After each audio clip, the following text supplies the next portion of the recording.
Waxaa maanta si rasmi ah xilka taliyaha ciidanka xoogga dalka Soomaaliya oo la wareegay taliyaha cusub ee ciidamada xoogga dalka Soomaaliya dhowaan ay golaha wasiirada u magacaabeen,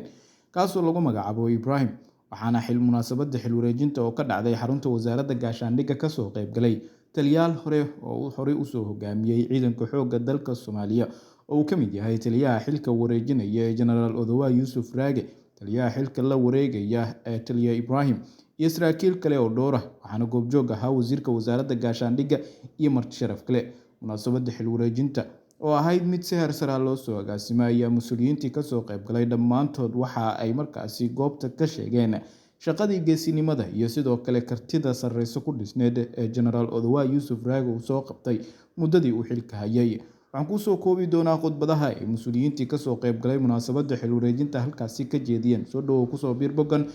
oo gambaleelka taabo calaamadda subscribe-kana noo taabo, sidoo kale page-kana follow soo dheh. Hagaaga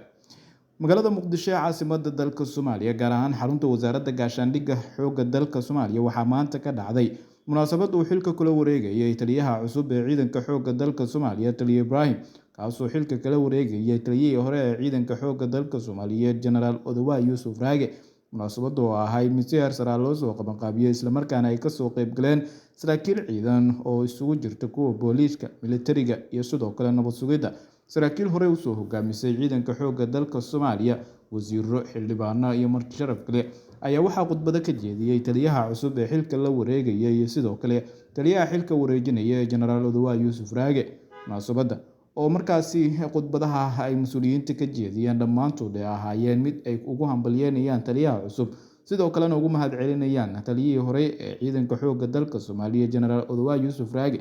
ayaa waxaa dhammaantood ay goobta ka wada qireen in Genaraal Odawa Yuusuf Raage muddadii uu xilka hayay uu shaqooyin badan oo geesinimo, karti iyo sidoo kale dhiiranaan ku dhisan uu soo qabtay, iyaga oo ku ammaanay howlgalladii kala duwanaa ee uu hogaamiyey ee dalka lagu xoreeyay iyo sidoo kale guulihii ciidanka xoogga dalka Soomaaliya uu horseeday. Dhankiisa, Genaraal Odawa Yuusuf Raage oo goobta khudbad kooban ka jeediyey waxa uu sheegay in muddadii uu xilka hayay uu juhdi iyo dadaal badan ku bixiyey horumarinta ciidanka xoogga dalka Soomaaliya, isaga oo sheegay in dadaal badan ay ku bixiyeen sidii loo qalabayn lahaa ciidanka xoogga dalka Soomaaliya, isla markaana ay u noqon lahaayeen kuwo awood leh kuna hubeysan qalab casri ah. Waxa uu sheegay in dadaalada ay ku bixiyeen dhammaan ay ahaayeen kuwo uu kala kaashaday